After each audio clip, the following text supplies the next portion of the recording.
Hello friends, welcome to Sunitha kitchen. ఈరోజు మన ఛానల్లో కరకరలాడుతూ తినే కొద్దీ తినాలనిపించే ఈ స్వీట్ లీవ్స్ని ఎలా ప్రిపేర్ చేసుకోవాలో చూసేద్దామండి. చాలా అంటే చాలా బాగుంటాయి. ప్రాసెస్ కూడా చాలా ఈజీ అనమాట.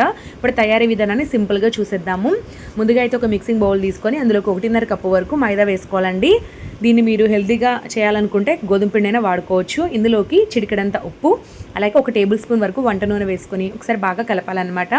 స్వీట్ రెసిపీ కాబట్టి కొంచెమైనా చిటికెడంత ఉప్పు వేసుకోండి. ఆ టేస్ట్ అనేది చాలా బాగుంటుంది. ఆ తర్వాత మనం వేసిన ఆయిల్ అనేది పిండిలో కలిసే విధంగా బాగా కలుపుకోవాలి. ఆ తర్వాత పిండిని ఒకసారి ఈ విధంగా ఒత్తినట్లయితే ఇది ముద్దలాగా కట్టాలండి. అలా అయితే ఆయిల్ అనేది సరిపోయినట్టు, లేకపోతే ఇంకొక టేబుల్ స్పూన్ వరకు వేసుకోండి.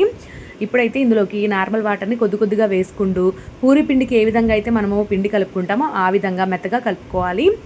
ఆ తర్వాత ఈ పిండి మీద గిన్నె కానీ మూత కానీ పెట్టుకొని ఒక 10-15 నిమిషాల పాటు పక్కన పెట్టేయాలి. ఈలోపు పిండి ఇంకొంచెం సాఫ్ట్గా అవుతుందండి. ఈలోపు మనం పంచదార పాకం తయారు చేసుకుందాము. అందుకోసం స్టవ్ మీద ఒక మందటి ప్యాన్ పెట్టుకొని ఇందులోకి 1/4 కప్పు వరకు పంచదార, అరకప్పు నీళ్లు పోసేసి పంచదారని కరగనివ్వాలి. మనము 1.5 కప్పు వరకు మైదా తీసుకున్నాం కదా, అందులో హాఫ్ వరకు పంచదార తీసుకోవాలండి. అప్పుడు మనకి కొలత అనేది కరెక్ట్గా తెలుస్తుంది. ఎక్కడ కూడా పాకం కూడా వేస్ట్ అవ్వదన్నమాట. పంచదార కాస్త కరిగిన తర్వాత ఇందులోకి చిటికెడంత యాలకుల పొడి కూడా వేసుకోండి. ఫ్లేవర్ చాలా బాగుంటుంది. అలాగే ఈ స్వీట్ రెసిపీ కోసం మనకి పంచదార పాకం అనేది కొంచెం ముదురు తీగ పాకం రావాలి. ఇక్కడ చూడండి, ముదురు తీగ పాకం వచ్చేసింది. ఇలా రాగానే స్టవ్ ఆపి దీనిని కాస్త పక్కన పెట్టుకోవాలి.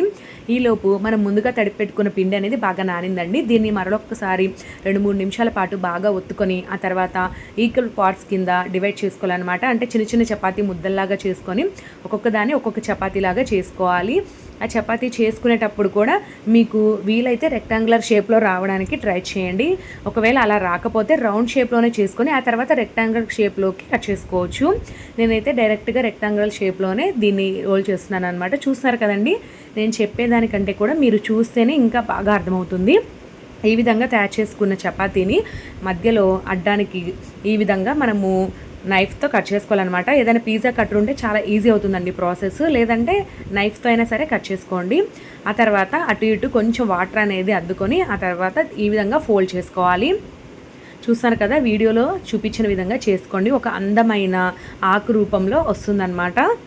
సో అన్ని చపాతీలను కూడా ఇలాగా అందంగా తయారు చేసుకొని పెట్టుకోండి. ఈ ప్రాసెస్ చేసేటప్పుడు చాలా గమ్మత్తుగా ఉంటుందండి. పిల్లల్ని పార్టిసిపేట్ చేయనివన్నీ వాళ్ళు కూడా చాలా ఎంజాయ్ చేస్తారు. సో ఈ విధంగా తయారు చేసుకునే లీవ్స్ అన్నిటినీ కూడా మనము వేడి వేడి నూనెలో వేసుకోవాలి. ఈ నూనె కూడా మరి వేడిగా ఉండకూడదండి, కొంచెం మీడియం హాట్గా ఉంటే సరిపోతుంది. అది కూడా ఫ్లేమ్ అనేది లోలో పెట్టేసి వేయించుకోవాలి. అప్పుడే అవి బాగా క్రంచీగా వేగుతాయి అన్నమాట. ఎక్కడ కూడా మీరు హై ఫ్లేమ్లో మాత్రం పెట్టకండి, ఆయిల్ కూడా అస్సలు పీల్చవండి. వీటిని లో టు మీడియం ఫ్లేమ్లో పెట్టుకొని కొంచెం గోల్డెన్ కలర్ వచ్చేంత వరకు వేయించుకున్నట్లయితే బాగా క్రంచీగా వేగుతాయి అన్నమాట. ఎక్కడ కూడా మెత్తగా ఉండకుండా. లీఫ్ చూడండి ఎంత అందంగా విచ్చుకుందో, చాలా బాగుంది కదా, చూస్తుంటేనే నోరూరిపోతుంది. సో ఈ విధంగా అన్నిటినీ కూడా డీప్ ఫ్రై చేసుకోవాలండి. అది కూడా లో టు మీడియం ఫ్లేమ్లో మాత్రమే. ఈ టిప్స్ అనేవి మీరు ఖచ్చితంగా ఫాలో అవ్వాలి, లేదంటే రెసిపీ అనేది పాడైపోతుంది అనమాట. ఈ విధంగా కడాయికి తగ్గట్టుగా 2 లేదా 3 మాత్రమే వేసుకోండి, అవి ఫ్రీగా వేగాలండి. సో ఈ విధంగా వేయించుకున్న ఈ లీవ్స్ అన్నిటిని కూడా కాస్త చల్లారి పెట్టుకోవాలన్నమాట. ఎందుకంటే వేడి మీద కొంచెం మెత్తగా ఉన్నట్టుగా ఉంటాయండి. కొంచెం చల్లారితే అవి బాగా క్రంచీగా అవుతాయి. ఆ తర్వాత పాకాన్ని 1 నిమిషం పాటు వేడి చేయండి. పాకం వేడిగా ఉందంటే వీటిని ఆ పాకం అనేది బాగా పీల్చుకుంటాయి అన్నమాట. సో ఆ విధంగా ఉండాలంటే 1 నిమిషం పాటు వేడి చేసి ఆ తర్వాత లీవ్స్ అన్నిటిని వేసి 2 వైపులా ఫ్లిప్ చేసుకొని ఆ తర్వాత పక్కకు తీసేసుకోవాలి. ఈ ప్రాసెస్ అంతా చాలా స్పీడ్గా చేసేసుకోవాలండి, ఎక్కువసేపు ఉంచాల్సిన అవసరం లేదనమాట. జస్ట్ ఆ పంచదార పాకం అనేది పైన కోటింగ్ లాగా రావాలన్నమాట. సో చూస్తారు కదా, పాకం ఎక్కడ కూడా మనకి ఇంత కూడా మిగలదండి, కరెక్ట్గా సరిపోతుంది మనం చేసుకున్న లీవ్స్కి పాకం అనేది. సో ఈ విధంగా పర్ఫెక్ట్గా కుదరాలంటే మీరు కూడా నేను చెప్పిన టిప్స్ అనేది ఫాలో అయ్యి చేసుకోండి. చాలా అందమైన ఎంతో రుచికరమైన లీవ్స్ అనేవి తయారు చేసుకోవచ్చు. ఇవి ఒకసారి తయారు చేసి పెట్టుకుంటే ఒక 20 రోజుల వరకు నిల్వ ఉంటాయంటే ఏమీ పాడవవు అనమాట. పిల్లల స్నాక్ బాక్స్లో కూడా చాలా బాగుంటుంది.